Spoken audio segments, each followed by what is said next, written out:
कभी सेल्स में आपके साथ ऐसा हुआ है कि सब कुछ सही जा रहा है, आपको लग रहा है आपने पिच अच्छा किया है, फॉलोअप किया है, बट आखिरी में क्लाइंट क्लोज नहीं होता, या तो फ़ोन उठाना बंद कर देता है, या बोलता है बाद में देखेंगे, या कहता है कि आपका प्रोडक्ट या सर्विस बहुत महंगा है। आप उस समय सोच लेते हैं कि शायद उसको कुछ और अच्छा लग गया है या उसको सस्ता चाहिए, और आप उस पर दिमाग नहीं लगाते और अगले काम में लग जाते हैं। एंड यही हम स्मॉल और मीडियम बिजनेस एक बहुत बड़ी गलती करते हैं। अगर यहीं पर हम लोग एनालाइज करना शुरू कर दें कि क्या रीज़न था सेल्स ना क्लोज होने का, तो फ्यूचर में हम बहुत अच्छे कन्वर्जन कर पाएंगे। और आज इस वीडियो में मैं आपको बताने वाला हूँ 7 सबसे बड़े और कॉमन रीज़न जिसके कारण सेल्स क्लोज नहीं होती। मैं बताऊंगा वो रीज़न क्या है, उनको आप कैसे पहचानें और उनको सॉल्व कैसे करें। ये वीडियो बहुत इंपॉर्टेंट है, लास्ट तक देखिएगा, बिकॉज ये आपकी सेल्स को कई गुना इंक्रीज कर सकता है। Hi, I am Pushpen Singh, your business growth partner, और आज हम बात करेंगे उन सेल्स फेलियर रीजन की जिनके कारण हमारी सेल क्लोज नहीं होती और हम उन्हें इग्नोर करते हैं, एंड साथ में ही उन्हें ओवरकम कैसे करें। वैसे तो बहुत सारे रीजन हो सकते हैं, कुछ एक्सटर्नल फैक्टर हो सकते हैं, कुछ मार्केट फैक्टर हो सकते हैं, पर मैं 7 ऐसे इंटरनल फैक्टर ले रहा हूँ जो 90% सेल्स क्लोज ना होने का रीजन होते हैं।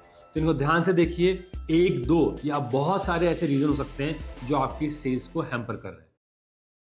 जो पहला रीजन है वो है कि कस्टमर आपके प्रोडक्ट की या आपके ऑफर की वैल्यू उतनी नहीं समझ रहा जितना वो पैसा दे रहा है। उसे लग रहा है उसको पैसे में कम चीज मिल रही है, या उससे कम पैसे में उसे सेम चीज कहीं और मिल जाएगी। इसको समझने का बहुत सिंपल सा तरीका है, कस्टमर बार बार बोलेगा इट्स टू एक्सपेंसिव, या इससे सस्ता कहीं मिल रहा है, आपका कॉम्पिटिटर सस्ता दे रहा है, या वो आपसे कुछ डीप क्वेश्चन नहीं पूछ रहा है सर्विसेज के बारे में, आफ्टर सेल्स के बारे में। दैट मीन्स उसको प्राइस ज्यादा लग रहा है, और प्राइस कभी ज्यादा नहीं होता, हमेशा वैल्यू कम होती है। अगर आप किसी भी तरीके से अपने प्रोडक्ट या ऑफर की वैल्यू बढ़ा देंगे तो डील क्लोज करना आसान हो जाएगी। और इसके बहुत सारे तरीके हैं। पहली चीज, फीचर की जगह आउटकम पे बात करिए। दूसरा, आप उन्हें बताइए कि आप उनके कौन से रिस्क सेव कर रहे हैं। तीसरा, आप बात कर सकते हैं कि उनको क्या लॉन्ग टर्म बेनिफिट है या कितना उनका पैसा बच रहा है। चौथा, कुछ बोनसेस जोड़ सकते हैं। पांचवा, आप बात कर सकते हैं उनके एफर्ट कम करने की, कम टाइम में रिजल्ट लाने की। इन सब चीजों से काम हो जाएगा और यहाँ पर आपको बिना रेट कम किए सेल्स क्लोज करने का मौका मिल जाएगा।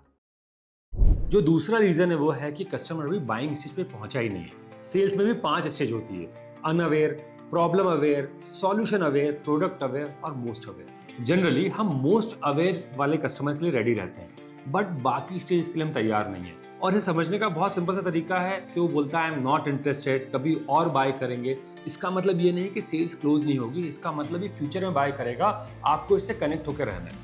यहाँ पे आप बहुत सारे काम कर सकते हैं। लीड नर्चरिंग ऑप्शन शुरू करिए, ड्रिप मार्केटिंग शुरू करिए थ्रू व्हाट्सएप या ईमेल। आप इसे एजुकेट करिए, बीच बीच में अपने टेस्टिमोनियल भेजिए। इस कस्टमर से कनेक्ट बंद मत करिए, बट इसे परेशान भी मत करिए। अभी आपको इसको नर्चर करना है, उस लेवल तक लाना है कि सेल्स के लिए रेडी हो जाए, बट उसके पहले की प्लानिंग आपके पास होनी चाहिए, तो ये लीड आराम से क्लोज कर पाएंगे। जो तीसरा रीजन है सेल फेल्यूर का, वो है कि आप ढंग से उसकी नीड डिस्कवर नहीं कर पाए। इसका मतलब कि उसकी जरूरत कुछ और है और आप पिच कुछ और कर रहे हैं। सेल्स में सेम प्रोडक्ट या सेम सर्विस के लिए अलग अलग पिचेस हो सकती है।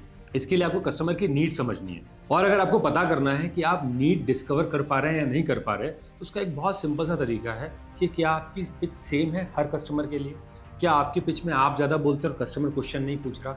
ये 2 चीजें बहुत इंपॉर्टेंट हैं आपको समझने के लिए कि आप नीड डिस्कवर नहीं कर पा रहे। और अगर नीड डिस्कवर करनी है तो सबसे इंपॉर्टेंट है कस्टमर को सुनना, और उसके लिए आपके पास बहुत शानदार प्रॉब्लम फाइंडिंग क्वेश्चन होने चाहिए, जिससे आपको समझ में आ जाए कि आपके कस्टमर की नीड क्या है, उसके फियर क्या है, उसकी डिज़ायर क्या है, पेन पॉइंट क्या है, एंड साथ में पास्ट एक्सपीरियंस क्या है। जो आपको मेन पॉइंट लगते हैं उनको लेकर अपनी पिच को डिज़ाइन करिए, उनको लेकर आप उसको पिच करिए, तो क्लोजिंग बहुत आसानी से हो जाएगी। बिकॉज सेम प्रोडक्ट लोग अलग अलग तरीके से देखते हैं, अलग अलग प्रॉब्लम्स के लिए लेते हैं। और मैं हमेशा कहता हूं कि आपके हर प्रोडक्ट या सर्विस के लिए कम से कम आपके पास 5 पिचेस रेडी होनी चाहिए। तो देखिए आपके क्वेश्चंस के कस्टमर क्या आंसर दे रहा है और उसके ऊपर अपनी पिच उसे दीजिए। जो चौथा रीजन है वो है प्रोडक्ट फोकस्ड अप्रोच। मैं एक बहुत छोटा सा एग्जांपल देता हूँ। मैं भी कोई जिम ज्वाइन करने गया तो उन्होंने बताया we have so many treadmills, हमारे पास इतनी मशीन्स हैं, इतना बड़ा पूल है। वो सिर्फ प्रोडक्ट के बारे में बता रहे थे, उनके फीचर्स के बारे में बता रहे थे, पर मेरा बेनिफिट क्या है वो मुझे बताने के लिए रेडी नहीं थे। और जनरली ये बहुत बार होता है कि हम प्रोडक्ट फोकस हो जाते हैं, हमारे प्रोडक्ट के फीचर्स के बारे में बात कर रहे हैं, कस्टमर को उससे क्या फायदा हो रहा है उस पर बात नहीं करते। इसको पता करने का तरीका बहुत सिंपल सा है कि आपकी पूरी पिच में आप कितना आई या वी पे दिमाग लगा रहे हैं बजाय यू।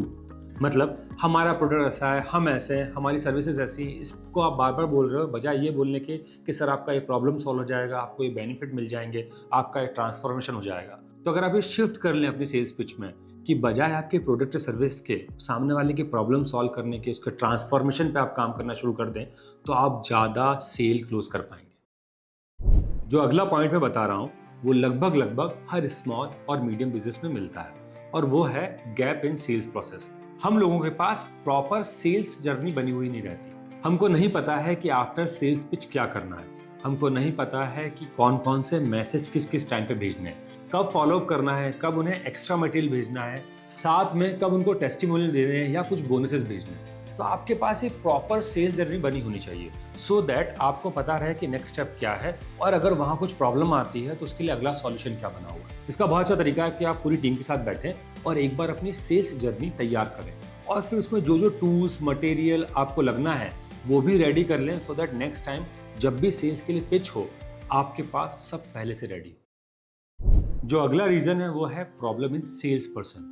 बहुत सारे सेल्स पर्सन बहुत ज़्यादा बोलते हैं और बहुत कम सुनते हैं। उनको लगता है कि यही एक तरीका है जिसके थ्रू वो सेल क्लोज कर सकते हैं। जो स्मॉल सेल्स है वो शायद क्लोज हो भी जाए, पर बिग सेल्स में ये तरीका बिल्कुल भी नहीं चलेगा। आप कैसे पता कर सकते हैं कि सेल्स पर्सन की प्रॉब्लम है? सबसे पहले कोशिश करिए कि कुछ उनके कॉल रिकॉर्ड कराइए और देखिए क्या वो बहुत ज़्यादा बोल रहे हैं, वो क्लाइंट को इंटरप्ट कर रहे हैं, वो सिर्फ अपने प्रोडक्ट के बारे में बता रहे हैं और रटी हुई पेज दे रहे हैं। अगर ये सब कुछ मिल रहा है दैट मीन्स सेल्स पर्सन को ट्रेनिंग की ज़रूरत है। और जो आपको इनको सिखाना है उसमें 3 चीज़ें बहुत इंपॉर्टेंट है। पहला, एक्टिव लिसनिंग। सुने कैसे? सो दैट कस्टमर को लगे कि वो उनके लिए कंसर्न है। दूसरा, आस्किंग राइट क्वेश्चन, बिकॉज अगर क्वेश्चन सही रहे तो पूरी पिच सही हो जाएगी। और तीसरा, हैंडलिंग ऑब्जेक्शंस, बिकॉज ऑब्जेक्शन को इस तरीके से हैंडल करना चाहिए कि क्लाइंट को लगे कि आप उसका साथ दे रहे हैं और वो ऑब्जेक्शन भी रिमूव हो जाए। इसके अलावा बॉडी लैंग्वेज और ड्रेसिंग सेंस पर भी आप काम कर सकते हैं, पर ये पहली 3 चीज़ें बहुत इंपॉर्टेंट है। जो लास्ट रीज़न है वो है lack of credibility and trust. जब हमें कोई रेफर करता है तो वो ट्रस्ट करके आता है बिकॉज किसी और ने आपका नाम दिया है, लेकिन जब लीड आती है तो वो आपको ऑनलाइन भी चेक करता है, ऑफलाइन भी चेक करता है। और अगर आपकी वेबसाइट रेडी नहीं है, आपके गूगल पे रिव्यूज़ नहीं है, आपके पास वीडियो टेस्टिमोनियल नहीं है, इसका मतलब वो आपके ऊपर कम ट्रस्ट करेगा, बिकॉज हर क्लाइंट सबसे पहले आपको ऑनलाइन चेक करता है। दूसरा, अगर वो आपसे बोलता है मुझे कुछ रेफरेंसेस दे दो या कुछ केस स्टडीज़ दे दो और आपके पास वो भी अवेलेबल नहीं है, दैट मीन्स वो आपके ट्रस्ट कम करेगा, सेल्स क्लोज होने के चांसेस कम है।